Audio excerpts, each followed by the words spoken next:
जैसे कि अंग्रेजों के ज़माने में कहा जाता था इंडियन और डॉग्स आर नॉट अलाउड, ऐसे ही आज एसओएल और एनसीवीएफ के स्टूडेंट को इस लाइब्रेरी में नोटिस लगा दिया जाता है। और हमारी माँ आज जो पढ़ नहीं पाई है वो इसी कारण से नहीं पढ़ पाई हैं कि राइट टू एजुकेशन जो हमें मिला था वो भी आज हमारे देश में मौजूद नहीं है, सिर्फ कागजी तौर पर हमें दिखाई देता है अपने संविधान में। ये दिखाई देता है कि एक वाइस चांसलर 2 बच्चों के साथ दोहरा व्यवहार कर रहा है, सौतेला व्यवहार हमें देखने को मिलता है। तो ये नक्सलवेद हमें दिखाई देता है, ये भेदभाव में नजर आता है, ये गैर बराबरी गरीब छात्रों के साथ नजर आती है।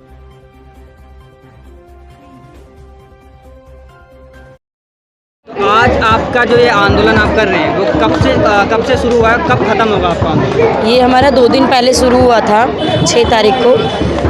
ये इसलिए हम दिल्ली विश्वविद्यालय में प्रोटेस्ट कर रहे हैं क्योंकि सेंट स्टीफन कॉलेज ने अपना एक नोटिस जारी किया है जिसमें 15% इंटरव्यू का क्राइटेरिया उन्होंने रखा है। हमारा ये मानना है कि 15% इंटरव्यू का क्राइटेरिया कौन क्रॉस कर पाएगा।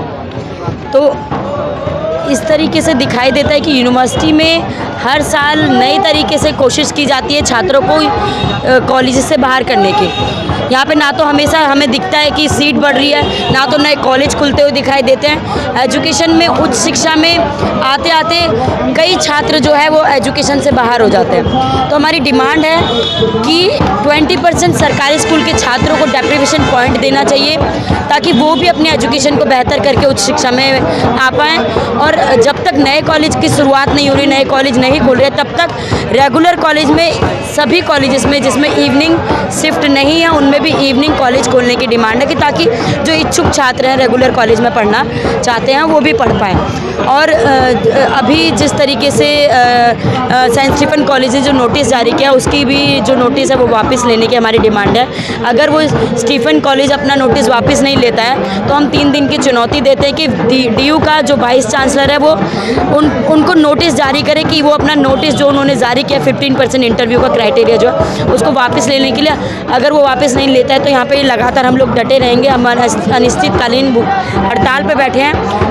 और हमारी डिमांड है कि नए कॉलेज खोले जाएं और सीट की बढ़ोतरी की जाए ताकि जो भी छात्र जो उच्च शिक्षा से बाहर हो रहे हैं उन लोगों को भी दाखिला लेने का मौका मिल पाए। अच्छा, जो स्टीफन कॉलेज है वो क्या अपने आपको डीयू से अलग मानता है दिल्ली यूनिवर्सिटी से? देखो, डीयू का कॉलेज है, जनता के पैसों से चलने वाला कॉलेज है, लेकिन वहाँ पे कोई भी सरकारी स्कूल का या गरीब छात्र आज तक एडमिशन नहीं ले पाए। वहाँ पे एलीट परिवारों के छात्र वहाँ पे एडमिशन ले पाते हैं जो कि लाखों की फीस दे करके कोचिंग सेंटर में अपना एंट्रेंस क्लियर कर पाएंगे। जिसके पास औकात है लाख रुपए देने की वही यहाँ पे पहुँच पाएंगे। और जो प्राइवेट स्कूल से पढ़ने वाले छात्र हैं जो पहले से ही अपने परिवार से अच्छे खासे फैसिलिटी के साथ स्कूल की पढ़ाई कर पाते हैं, जो 12वीं की कक्षा पास कर पाते हैं, जो पहले ही अपने कोचिंग सेंटर में कंप्यूटर उनको आता है, इंग्लिश उनको आती है अच्छी खासी बोलना, उनके घर में एक कमरे का अपना खुद ही अपना मकान है जिसमें एसी है, तो उस माहौल में पढ़ने वाला छात्र और जो एक झुग्गी में रहने वाला छात्र है जो अपने माँ बाप के साथ मेहनत मजदूरी करने के साथ साथ और वो पानी के लिए लाइन में नंबर लगा रहा है, 2-2 घंटे लाइन में लगाने के बाद पानी की जद्दोजहद करते हुए अपने घर के लिए पानी इकट्ठा कर रहा है, उसके बावजूद भी उसको पढ़ने का मौका नहीं मिल रहा, फिर भी वो पढ़ने की इच्छा जाहिर रखता है कि मैं भी यूनिवर्सिटी में पहुंचना चाहूँ। लेकिन यहाँ दोहरा व्यवहार दिखाई देता है यूनिवर्सिटी में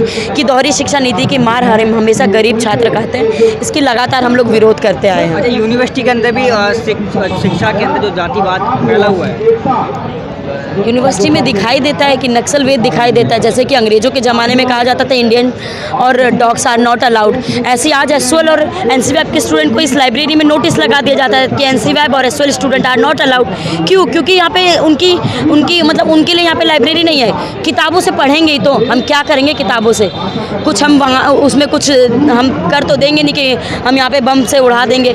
ऐसा तो किसी छात्र किताबें मांग रहे हैं क्योंकि वो पढ़ना चाहते हैं, उनके पास किताबें नहीं है। एसओएल का कितना बुरा हाल है। एसओएल में जब क्लासेस होती है बड़ी मुश्किल से लड़ झगड़ के क्लासेस शुरू की जाती है, मात्र 12 दिन का क्लास मिलता है, वो भी आज अभी भी देखा जाए 2 साल के लॉकडाउन के बाद ये हालात और बिगड़ गए हैं। एसओएल हो या एनसीवीएफ हो, वहाँ पे तत्काल उनके लिए एग्ज़ाम की परीक्षा मतलब परीक्षा घोषित कर दी गई, लेकिन अभी तक कुछ पता नहीं कि बच्चों को पढ़ना क्या है, पढ़ने के बाद लिखना क्या है। उनके पास किताबें नहीं है, उनके पास कोई माहौल नहीं है, टीचर्स ने कोई सिलेबस कंप्लीट नहीं कराया, लाइब्रेरी में कोई किताबें नहीं है। तो इस माहौल में कैसे बच्चे पढ़ेंगे और कैसे परीक्षा दे के पास हो पाएंगे? तो ये दिखाई देता है दोहरा व्यवहार। यूनिवर्सिटी में ये एक तरफ एसओएल है, एक तरफ रेगुलर है। तो एक तरफ रेगुलर में 180 दिन का क्लास पढ़ाया जाता है और एसओएल में मात्र 12 दिन का क्लास जो प्रोस्पेक्टर में दिया गया है वो भी नहीं मिलता। तो ये दिखाई देता है कि एक वाइस चांसलर 2 बच्चों के साथ दोहरा व्यवहार कर रहा है, सौतेला व्यवहार हमें देखने को मिलता है। तो ये नक्सल भेद हमें दिखाई देता है, ये भेदभाव में नज़र आता है, ये गैर बराबरी गरीब छात्रों के साथ नज़र आती है। ये जिस तरीके का भेदभाव ये करते आ रहे लगातार, ये दिखाई देता है कि वो अमीरों के बच्चों के लिए चिंतित हैं और गरीबों के बच्चे के लिए सिर्फ दिखावा करते हुए पॉलिसी निकालते हैं कि आपको एजुकेशन में हम लोग स्कॉलरशिप दे देंगे, आपको एजुकेशन में हम लोग लोन दे देंगे।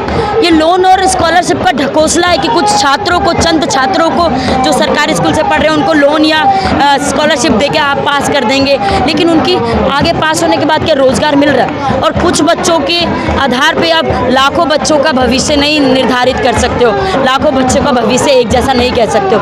तो ये भेदभाव हमें नज़र आता है और लगातार ये आज हम 70-72 साल आज़ाद होने के बाद भी ये शर्म की बात है कि देश में शिक्षित नहीं हो पा रहे हैं लोग। और हमारी माँ आज जो पढ़ नहीं पाए हैं वो इसी कारण से नहीं पढ़ पाई हैं कि राइट टू एजुकेशन जो हमें मिला था वो भी आज हमारे देश में मौजूद नहीं है, सिर्फ कागजी तौर पर हमें दिखाई देता है अपने संविधान में। सर, लगातार जो आपकी मांगे हैं, आपकी तमाम मांगे हैं जिनको लेकर आज आप अनिश्चितकाल धरने पर बैठे हुए हैं, तो प्रशासन को कहीं ना कहीं इसमें सोच विचार करने में, इस पर कोई निर्णय लेने में समय लग सकता है लंबा। तो क्या आपका आंदोलन लंबा चलेगा? ये जब तक वो अगर नहीं मांगते हम तब तक बैठे हैं, चाहे हमें महीना भर बीत जाए, चाहे साल भर बीत जाए। क्यों? क्योंकि देखो ये बहुत जायज़ डिमांड है, ये स्टूडेंट्स को भी समझना पड़ेगा। जो अगर इस बात को सुन रहा है तो हम लोगों को उनको भी समझना पड़ेगा कि ये स्ट्रक्चर ऐसा बनाया क्यों जा रहा है। हम गरीब हैं, हम ऐसी बस्तियों से आते हैं जहाँ पे वैसे ही जानबूझ के धार्मिक दंगे फैलाए जाते हैं। बस्ती में जो दलित परिवारों से आने वाले छात्र हैं या महिलाएं हैं जो बड़ी मुश्किल से यहाँ तक आ पाती हैं, उनको भी समझना पड़ेगा कि किस मुसीबतों से हम लोग एजुकेशन को लड़ झगड़ करके पा रहे हैं और ये हमारे लिए महत्वपूर्ण क्यों बनती है। अगर हमारे से एजुकेशन भी छीन ली जाए ना तो हमारे पास कोई मात्र साधन बचा ही नहीं कि हम आगे बढ़ पाएँ। हमें पढ़ने के लिए अपना लड़ाई लड़ना पड़ेगा, लड़ाई के साथ साथ अपनी पढ़ाई को और मजबूत करना पड़ेगा और शिक्षा को अगर ये नहीं देंगे तो हमको छीन के लेना पड़ेगा। केवाईएस की कुछ मांगे थी, जिसको जो मांगे एक छात्र गया था अंदर वीसी ऑफिस में और जिसका हाथ तोड़ दिया गया था, उस मामले में अभी तक क्या हुआ है? वो एसओएल की कुछ स्टूडेंट्स ने प्रोटेस्ट किया था क्योंकि वहाँ पे एजुकेशन के मामले में ही स्टूडेंट ने प्रोटेस्ट किया था क्योंकि 2 दिन बाद पेपर था और बुक्स नहीं मिली थी। ये बहुत बुरा हाल है, ये समझना पड़ेगा कि 2 दिन बाद पेपर है और हमें आज तक किताबें नहीं मिली, हमें पता ही नहीं कि पढ़ना क्या। तो उसी डिमांड को लेकर के छात्रों ने मेमोरेंडम के साथ कुछ एसओएल के स्टूडेंट्स प्रिंसिपल से मिलने गए और वहाँ पे गुंडागर्दी करते हुए एक छात्र जो कि उसको बहुत बुरी तरीके से मारा पीटा गया, उसके हाथ की हड्डी टूट गई थी, जिसका लगा वो मतलब काफ़ी महीने तक अपने घर पे परेशान रहा है और उसका इलाज चला। तो ये दिखाता है कि जो गरीब छात्र हैं, केवाईएस लगातार उन छात्रों के समर्थन में लड़ा था और विश्वविद्यालय के जो वाइस चांसलर है दिल्ली विश्वविद्यालय का, उससे भी ये डिमांड की थी कि आप या तो अपने एग्ज़ाम में तुरंत किताबें दी। तो ये डिमांड हमारी मानी गई कि सभी स्टूडेंट को जल्द से जल्द किताब दी गई, लेकिन ये फिर भी दिखाता है कि एसओएल के लिए प्रिंसिपल हो या वाइस चांसलर हो वो किस तरीके का व्यवहार रखता है, क्योंकि वहाँ ज़्यादातर गरीब वंचित परिवार जो हाशिए के समुदाय के सफलता तो तभी मिलेगी जब सभी छात्र अपने लिए, अपनी शिक्षा के लिए साथ में आके लड़ेंगे, क्योंकि हम लोग एक एक करके ही 1000 हो पाएंगे और हज़ारों की संख्या में जब सड़कों पे छात्र उतरेंगे अपनी एजुकेशन की डिमांड को लेकर के, तभी कुछ संभावना होगी कि हम जीत हासिल कर पाएँ। छात्र संगठनों ने आपकी इन मांगों को समर्थन दिया है? यहाँ पर देखो अलग अलग तरीके के छात्र संगठन हैं, जिसको लगता है कि हाँ हो सकता है वो कॉलेज में वोट के लिए आगे बढ़ जाएंगे, वो उससे वोट बैंक पाके उनके स्टूडेंट के हॉस्टल की डिमांड ले लेंगे। हमारा ये मानना है कि हॉस्टल होना चाहिए, लेकिन क्या हर जो हॉस्टल किसके लिए चाहिए होता है? जो बाहर से आने वाले लोग हैं, जो दिल्ली के बाहर से स्टूडेंट आते हैं, उनके लिए हॉस्टल की डिमांड। उनके ही राज्य में अगर कॉलेज या बड़ी बड़ी यूनिवर्सिटी या जेएनयू जैसे या ईडीयू जैसी यूनिवर्सिटी बना दी जाए तो शायद हॉस्टल की डिमांड भी ख़त्म हो जाएगी। तो एजुकेशन में बच्चे दूसरे राज्य से यहाँ पलायन होकर आते हैं क्योंकि वो पढ़ना चाहते हैं, तो क्योंकि वहाँ पे माहौल नहीं है पढ़ने का, वहाँ पे यूनिवर्सिटी नहीं है। तो अलग अलग छात्रों संघ का मानना यह है कि वो अगर समर्थन देंगे तो अच्छी बात है, लेकिन मामला ये है कि जायज़ डिमांड के लिए KYS आज लड़ाई शुरू किया है और ये लगातार लड़ता हुआ है। और छात्रों को भी SOL के हो या NCVAP के हो या रेगुलर के हो या अलग अलग ओपन यूनिवर्सिटी के, उन छात्रों को भी समर्थन देने के लिए आना पड़ेगा, क्योंकि शिक्षा सबको चाहिए और शिक्षा से ही हम अपना बेहतर स्थिति बना सकते हैं। आज के आंदोलन की आपने अंदर प्रशासन को कोई सूचना दी कि आज हम बैठे हैं यहाँ पर? यहाँ पे हम लोग ने परसों ही 6 तारीख को हम लोग यहाँ पे मेमोरेंडम देने गए थे। और ज़्यादातर ये होता है कि VC होता नहीं है मिलने के लिए, क्योंकि हमारी जो डिमांड है उसमें कोई भी डिमांड में ऐसा नहीं है कि हम कोई गलत डिमांड उठा रहे हैं। सारी डिमांड जायज़ है कि या तो स्टीफन कॉलेज में जो 15% का इंटरव्यू का क्राइटेरिया, इसको हटाने की हमारी डिमांड है।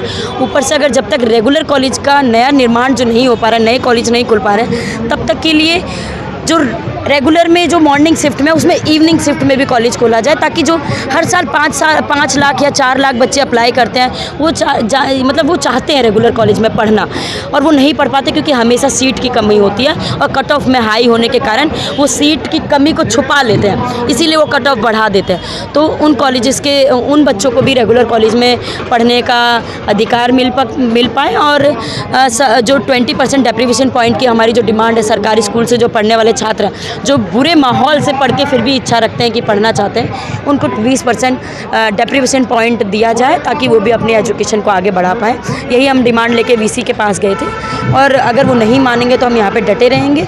और अलग अलग कॉलेज से स्टूडेंट्स भी शामिल हुए हैं, JNU के भी कुछ स्टूडेंट, 1-2 स्टूडेंट यहाँ पे शामिल हुए और बस्तियों से भी कल बच्चियाँ हैं यहाँ पे जो सरकारी स्कूल में पढ़ती हैं, जो 10वीं 12वीं में, उनको भी चिंता है कि अगर वो एंट्रेंस देंगी अगर 12वीं के बाद, तो उनको भी डर है कि वो पास कर पाएंगी कि नहीं कर पाएंगी, क्योंकि उनके माहौल नहीं है घर में। अगर वो पास भी कर लेंगी तो वो फीस भर पाएंगी कि नहीं भर पाएंगी। तो वो इसीलिए समर्थन में आई कि समान शिक्षा होनी चाहिए और सबके लिए पढ़ने का अधिकार होना चाहिए। तो शुक्रिया, धन्यवाद।